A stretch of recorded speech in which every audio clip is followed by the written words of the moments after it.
안녕하십니까. 대박열림고시학원에서 환경보건학을 강의하는 이승훈입니다.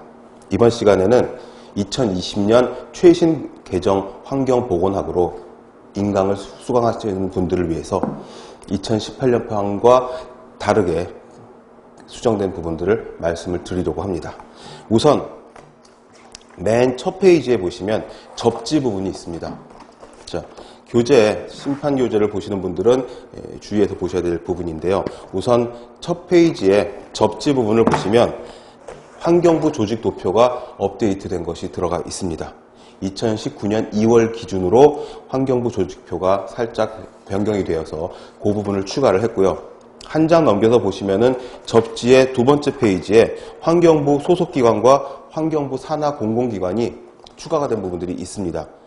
환경부 소속기관에서는 한강 홍수통제소, 낙동강 홍수통제소, 금강 홍수통제소, 영산강 홍수통제소 이 4개가 2018년과 다르게 추가가 되었고요. 환경부 산하 공공기관도 맨 밑에 있는 수자원공사가 추가가 되었습니다. 자주 나오는 부분들은 아니지만 그래도 2019년 초에 변경된 부분들이니까 참고하시기 바라고요. 그 다음에 접지의 3페이지 보시면 환경기준이 2018년 교재가 출판되자마자 개정이 된 부분이 있습니다. 그래서 인강을 들으시다 보면 제가 계속 반복해서 개정이 됐다고 말씀드리는 부분들이 있는데 그 부분을 정오표 보시고 참조하지 않으셔도 되게 이 접지 3번에다가 개정된 내용을 적어 놨습니다. 이것만 보시면 되시겠고요. 지금 드리는 말씀들은 2018년 초록색 교재로 공부하시는 분들은 정오표에 다 수록되어 있는 내용들이고 2020년 판으로 되어 있는 최신 개정판 환경보건학 교재로 수업을 들으시는 분들을 위해서 바뀐 페이지 수와 변경된 부분, 추가된 부분들을 설명을 해드리고 있습니다. 그 다음에는 어느 부분이냐 하면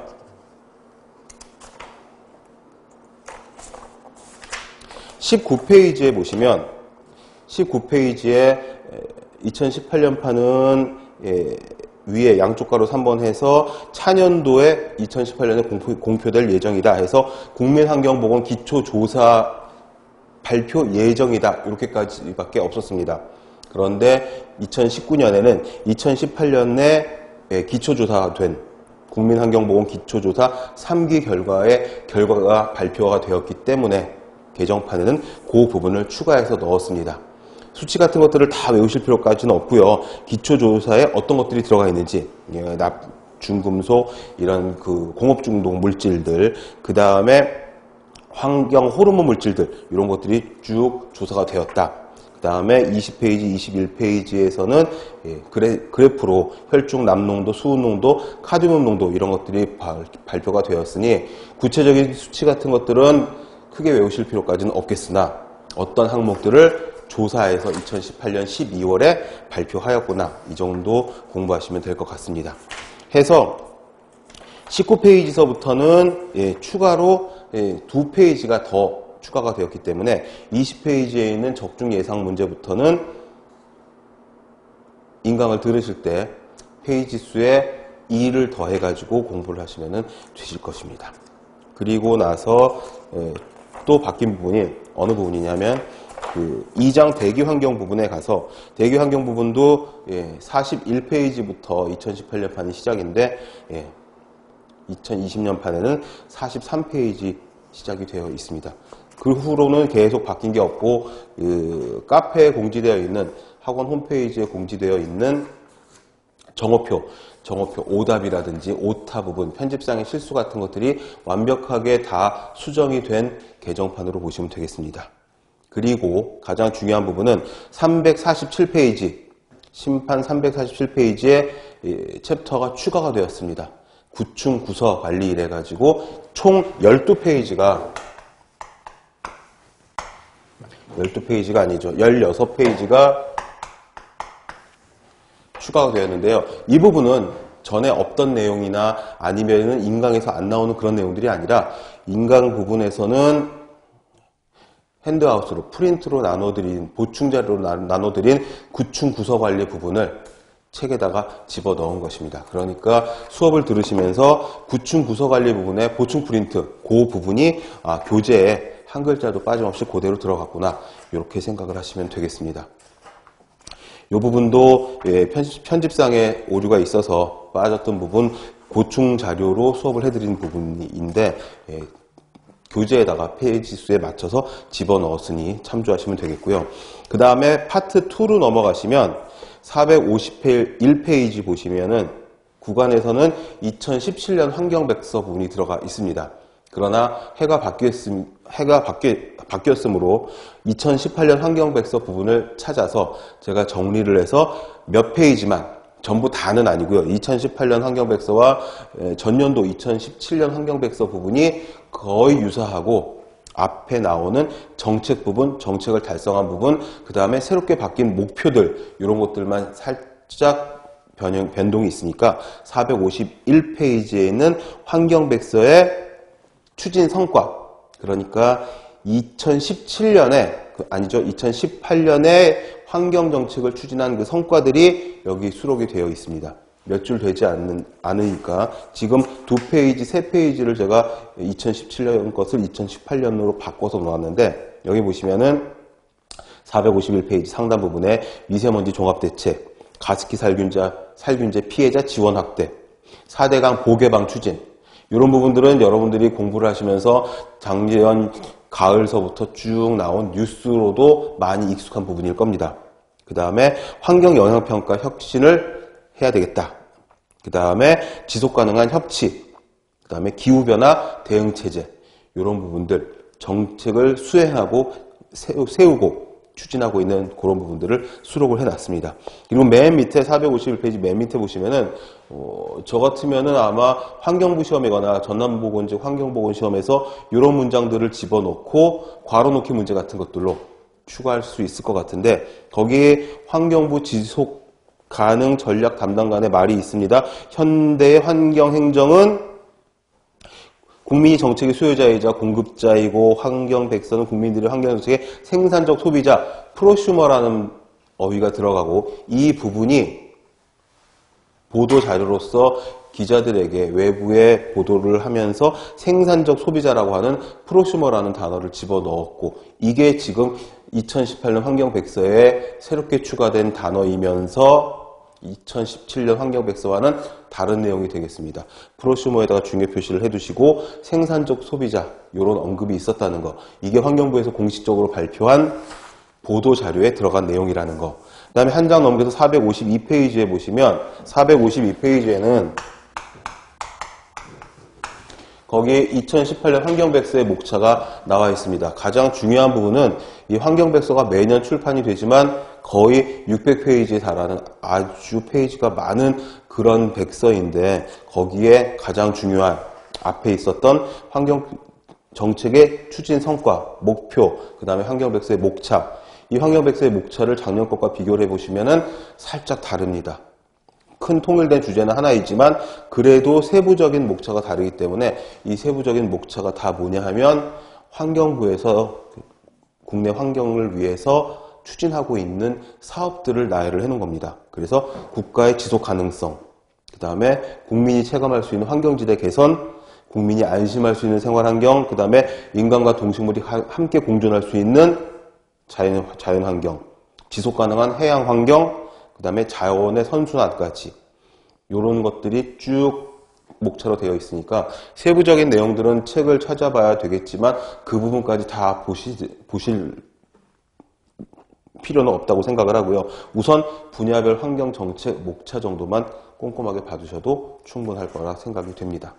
그리고 454페이지에 가시면 2018년의 주요 업무 추진계획, 1년 동안 환경보건학 질문을 받으면서 시험 문제들을 제가 직접 찾아가서 보면서 강의를 하면서 보면 환경백서에 대해서 궁금하기도 하고 공포심을 가지고 있는 수험생들이 굉장히 많이 있습니다. 환경백서는 페이지가 굉장히 많기 때문에 어디서부터 어떻게 봐야 될지 모르겠고, 이 환경백서 한 권만 가지고도 거의 한 과목 넘어가는 정도의 분량이기 때문에 공포심이 많이 있는데, 454페이지에 있는 주요 업무 추진계획, 요 부분, 과제 1부터 과제 4까지 요 부분을 꼼꼼하게 외워두시면 공부하시는데 도움이 되실 것 같습니다. 첫 번째가 지속가능성 제고, 두 번째가 국민이 체감할 수 있는 환경, 세 번째가 국민과 함께하는 환경정책, 거기에 이제 국민 참여 예산, 환경교육, 취약계층, 환경범죄 이런 내용들 들어가고요. 과제 4에 환경산업 혁신 성장, 그래서 일자리 얘기까지 추가가 되어 있습니다. 저 같으면 이런 부분들을 박스에다 집어넣고 맞게 연결된 것을 고르시오 하는 문제 한 문제 정도 낼 것 같거든요. 그러니까 2018년에 환경부에서 4개 분야 16개 중점 추진과제가 어떤 것들이 들어가 있었는지 요거는 꼭 체크를 하고 넘어가시기 바랍니다. 그 다음에 중요한 거 457페이지에 457페이지에 보시면은 뭐가 있냐면 긴 표가 있습니다. 환경 관련 당사국 총회가 쫙 요약이 되어 있는데 1차 95년에 독일 베를린 총회부터 22차 16년에 있었던 모로코 마라케시가 2018년 판에 있었는데 신간에는 2017년에 있었던 피지의 23차 당사국 총회까지 정리가 되어 있습니다. 이 부분이 2018년 환경백서에 추가가 된 내용이기 때문에 우리 교재에 업데이트해서 실어놨으니까 23차 17년에 있었던 피지의 당사국 총회 요거 체크를 하시고 외워두시고 중요 표시해 두시고요. 나머지 내용들은 대동소이합니다. 그래서 바뀐 부분들이 없고요.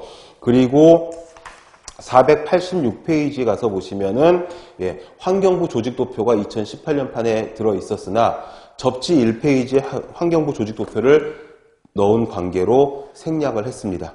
그래서 486페이지부터는 17페이지, 아까 18페이지, 16페이지에 앞에 2페이지가 있어가지고 18페이지가 추가가 되었었는데 여기서부터는 17페이지가 추가가 된 내용이고, 그리고 굳이 페이지 수 따지지 않으시더라도 인강을 계속 쭉 진도 맞춰서 들으시다 보면 크게 막 들쑥날쑥하게 막 뒤죽박죽 섞이지 않고 순서대로 가면서 추가된 부분만 딱 두 파트 들어가 있으니까 헷갈리지 않으실 것으로 생각이 됩니다. 그리고 챕터 2의 497페이지에 있는 환경보건법, 환경보건법이 개정이 됐습니다. 환경 쪽 법령들은 종류가 굉장히 많고 그 중에서 가장 대표적이고 메인이 되는 게 환경보건법이어서 환경보건법의 전문을, 물론 시행령도 있고 시행규칙도 있으나 환경보건법이 가장 근간이 되는 법령이기 때문에 요거 하나 지금 교재에다가 전문을 실어놨는데 497페이지를 보시면은 2019년 6월 13일부터 아직 그 시기가 도래하진 않았으나 여러분들이 시험 보시는 시점에서는 2019년 6월 13일을 넘어선 시점일 수가 있거든요. 환경부 시험이 보통 여름철에 있거나 가을철에 있거나 그럴 수가 있고, 그 다음에 전남 환경보건 시험이, 그러니까 전남보건직의 환경보건 시험이 보통 6월 말에서 7월 초순에 있는 그런 관계로 6월 13일을 넘어서는 그런 시점이 될 수가 있어서 그 입법 예고된 내용들을 실어놨습니다. 전년도 체크가 다 똑같은데 503페이지 가면은 환경보건법의 제19조 요 부분이 신설된 항목이 있습니다. 거기 교재에 보시면은 구간에서는, 그러니까 2018년 교재에서는 19조 1항밖에 없었는데 19조에 2, 3항이 신설이 되었습니다. 요게 굉장히 중요합니다.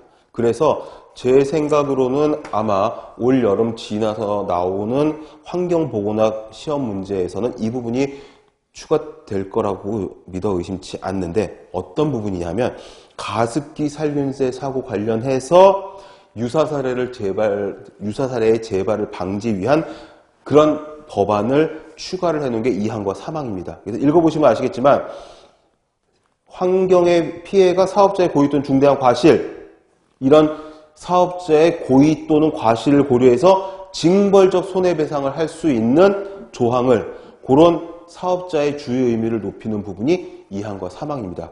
3항에서는 뭐라고 되어 있냐면은 고의 또는 손해 발생을 인식한 정도에 따라서 피해액의 3배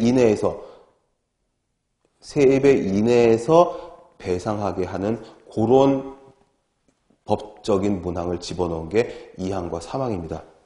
기본은 문제가 되었던 것은 가습기 살균제 사고 관련해서 피해자가 많아지고 피해액이 많아지니까 피해 금액의 3배 이내에서 그 3배라고 하는 게 이제 징벌적 손해배상을 이야기를 하는 거고, 요 2항과 3항이 2019년 6월 13일 이후부터 시행이 될 법조항입니다.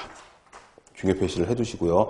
이 법조항이 생긴 계기는 가습기 피해 살균이다, 이거다. 가습기 살균제 피해다. 요 부분이고, 그 다음에 문제로 가서 515페이지에는 실력 점검 문제는 오답도 없고 오타도 없고 정유표에 표시된 부분도 없고 좋은 문제들이어서 그대로 넘어가시면 되겠고요. 맨 뒷부분에 보시면은 기출변형 모의고사가 챕터 2로 573페이지에 추가가 됐습니다. 이 부분은 뭐 개정이 됐다거나 이런 부분들이 아니라 작년 6월 30일 날 있었던 전남보건직의 환경보건 기출문제를 그대로 복원을 해서 모의고사로 집어넣고 뒤에 풀이까지 달아놨습니다.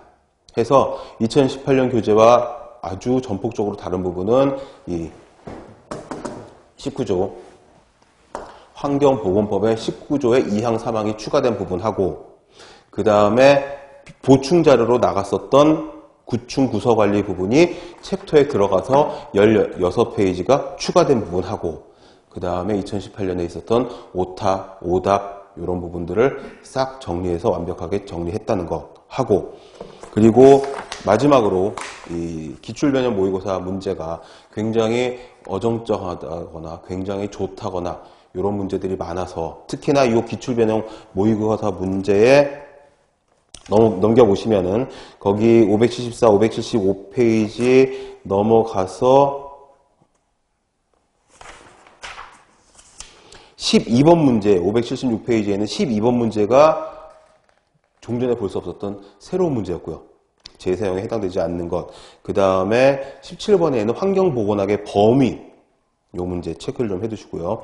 그 다음에 가장 중요한 게 뭐였냐 하면 거기 7번 문제, 574페이지에는 7번 문제, 자외선의 전신적 작용으로 옳은 것은, 이 문제가 저를 비롯한 많은 수험생들이 이 전남도청에 이의 제기를 해가지고 복수정답 인정을 받은 문제입니다. 해서 뒤에 풀이는 다 상세하게 잘 나와 있으나 요 중요한 문제 몇 가지만 좀 풀어드리고 그리고 마치도록 하겠습니다. 우선 1번 문제는 너무 쉬우니까 1군 감염병, 2군 감염병.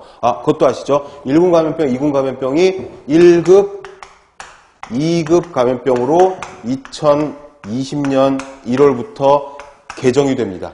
그러니까 올해까지 시험 보실 수험생 여러분들은 종전처럼 법정 감염병 1군, 2군, 3군, 4군, 지정 감염병 이런 식으로 외우시면 되고, 그 이후에는 1급, 2급으로 바뀌니까 그때 가서는 법제처 내용을 참조해서 공부를 하셔야 됩니다. 근데 아무튼지간에 올해까지 2019년 말까지는 이런 문제가 나올 수 있고, 1군, 2군, 3군 감염병들은 법정 감염병으로 구분이 되어 있으니 그걸 외우셔야 하고, 2번 문제 잠깐 보시면 유해 폐기물 분류의 필요 조건이 아닌 것은 해가지고 문제가 나와 있는데, 이 부분이 은근히 시험 직후에 질문들이 많이 들어왔었습니다.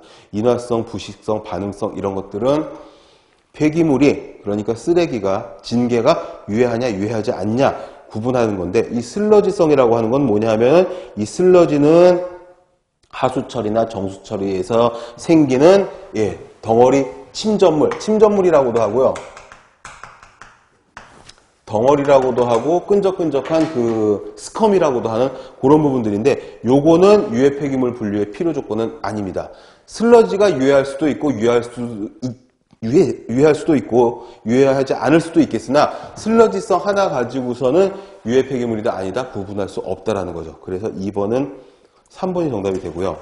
그 다음에 3번 같은 문제 보시면 토양오염의 예방대책과 가장 거리가 먼 것, 이 부분도 사실 좀 문제가 있는 문제입니다. 왜 그러냐 하면 복수정답 처리가 되진 않았으나 토양오염 예방대책과 가장 거리가 먼 것은 이 정답이 3번으로 되어 있습니다. 하수의 관리 철저로 되어 있는데, 이 부분은 저희 교재나 여타 다른 환경보건 수험서에서 크게 다루지 않는 그런 부분들입니다. 그런데 이 부분이 언급되어 있는 대학 교재에서 토양오염의 예방대책에서 빠져있는 부분이 하수의 관리 철저 부분이거든요. 그렇기 때문에 하수는 하수관을 통해서 바다나 이제 강으로 빠져나가기 때문에 토양과는 관련이 없겠구나. 이런 식으로 기억을 해두시면 좋겠습니다. 농약 사용하고 무분별한 국토개발, 그 다음에 생산품 제조공정상의 청정기술, 이런 것들은 토양오염과 관련이 있다. 이렇게 생각을 하시면 되겠습니다.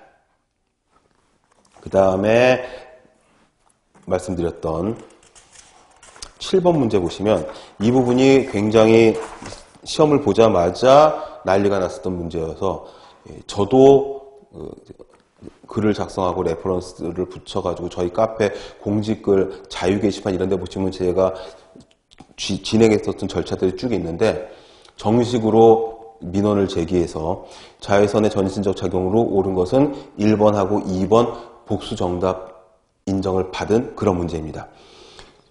워낙에 전남도청에서는 자외선의 정신적 작용으로 성장 촉진을 이야기를 했는데 백혈구 생산이 자외선의 전신작용으로 되어 있다고 하는 최신 문헌들이나 논문들이 굉장히 많아서 그것들을 전부 다 갖다가 민원을 넣어가지고 1번, 2번을 복수정답 처리를 받았으니까 앞으로 이게 지금 여기서 처음 나왔던 문제고 방금 3번, 4번 같은 문제들도 전남보건직에서 처음 나온 문제지만 앞으로의 시험들은 계속적으로 뭐냐 하면은 문제은행식으로 비공개 문제들은 문제은행식으로 뽑혀 나오는 케이스들이 있을 거기 때문에 일단 기출제되었던 문제들이 또 나오지 않으리란 보장이 없으므로 7번 문제 같은 경우도 꼼꼼하게 체크를 해두시면 좋겠습니다. 1번하고 2번이 복수정답 처리가 되었습니다. 백혈구 생산 촉진, 적혈구 생산 촉진 다 맞고요. 성장 촉진도 맞습니다. 그 다음에 13번 문제 미생물성 물질에 해당되지 않는 것은 이 부분도 질문이 꽤 들어왔던 문제들인데요. 곰팡이와 꽃가루, 박테리아들은 다 미생물성 물질입니다. 꽃가루는 화분이라고 해서 생식세포의 일종이기 때문에 얘도 미생물성 물질이고 케톤은 화학 구조를 말하는 거죠. 그렇기 때문에 미생물성 물질이 아니므로 정답이 됩니다. 가장 간단한 문제였는데 화분 부분에서 헷갈리는 수험생들이 많은 질문들을 했었고요. 17번의 환경보건학의 범위에 대한 문제도 사실은 환경보건에는 전부 다 들어갈 수가 있습니다. 그런데 그나마 2번에 있는 식품 가공 부분이 위에 식품 안전이라고 하는 보기가 있기 때문에 식품 가공을 환경보건학의 범위에 해당되지 않는 정답으로 고르게 되는 것입니다. 그러니까 이런 부분들도 꼼꼼하게 체크를 좀 해두시면 좋겠고요. 그 다음에 19번 문제. 19번 문제가 질문도 되게 많이 들어왔고 그리고 문제가 이상한 문제가 아니냐 이 지기까지 가지는 않았는데 19번 문제 보시면 소독의 정의로 이게 마지막 문제거든요. 지금 헷갈리는 문제들 중에서 20번 문제는 뭐 쉬운 문제니까 딱 보시면 정답 1번으로 고르실 수가 있는데 소독의 정의는 디스인펙션이기 때문에 인펙션을 막는 겁니다. 그러니까 감염을 막는 게 소독이거든요. 멸균은 다 죽이는 거고 이게 가장 빡센 가장 타이트한 그런 균을 죽이는 작용이라고 볼 수가 있어서 거기 보시면은 4번 포자 형성균을 포함한 모든 미생균을 사멸시키는 요게 멸균입니다. 그 다음에 1번 미생물의 영양형을 사멸시킬 수 있으나 아포는 파괴할 수 없다.